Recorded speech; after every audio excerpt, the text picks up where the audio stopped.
I'm Dominique Moceanu, 1996 Olympic gold medalist. I was part of the first U.S. women's gymnastics team to win Olympic gold. The first pro tip of the day is going to be front handspring drills. And now this is the first step.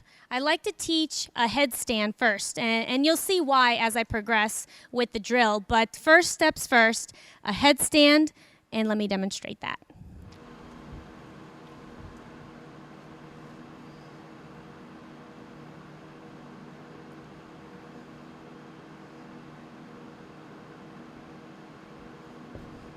So the reason I like to start with the headstand first is because as it progresses, you'll see why. I like to start with the headstand because it's going to teach everyone how to do the front handspring correctly. You'll see in a minute why, but I like to do pike, handstand, just so the athlete can get used to the correct body position. And it's not that you're going to do a headstand in the front handspring, but this is just the progression leading into the correct front handspring. And I'll show you why with the next step. Now, once they've mastered just the headstand with the pike, handstand, balancing really well, the athlete is going to go into a front head spring. And I'll teach you why that's important, because a lot of gymnasts want to tuck their head in front handsprings, and really this head spring is going to teach the gymnast to leave their head back and have good body position as they're going through it. So I'm going to show you how it's done correctly.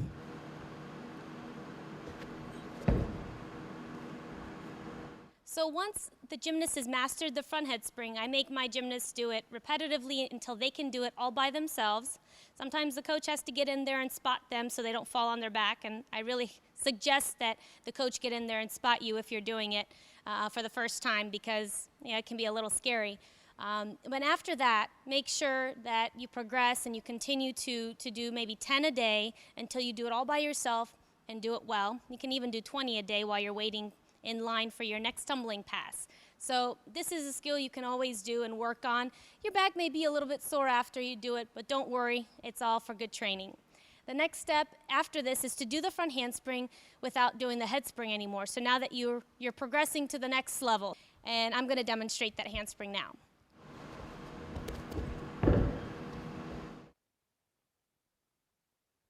So you saw how my front handspring turned out. I did it much like the front head spring. I came out with an open body position. My arms were behind my ears and my head was back. And when I came out, I was looking straight ahead and even took a few steps forward.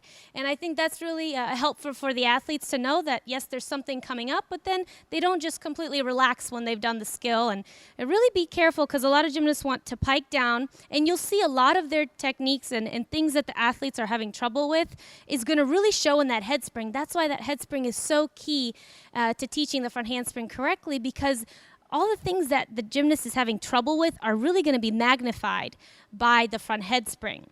So make sure that they do it well, because as you can see, my front handspring and head spring look very similar, and the body positions are going to transfer over when you start progressing to the next level in this drill. And lastly, when you've mastered the front handspring very well, most gymnasts continue to add on. It's like a game of add-on. We master one thing, we keep adding, we master another thing, and we keep adding. And the same thing goes for front tumbling. So right now I'm going to add on a front handspring and a front layout to show you that front tumbling is extremely important, and you can continue adding on so much to it. And it's so much value for the floor routine. So if you learn it right, you can go really far with it. So I'm going to show you a front handspring, front layout. And then after that, you can start twisting and doing anything out of that you want.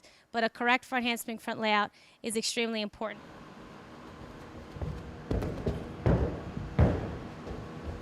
So you saw how all of the progression steps led up to the front handspring, front layout.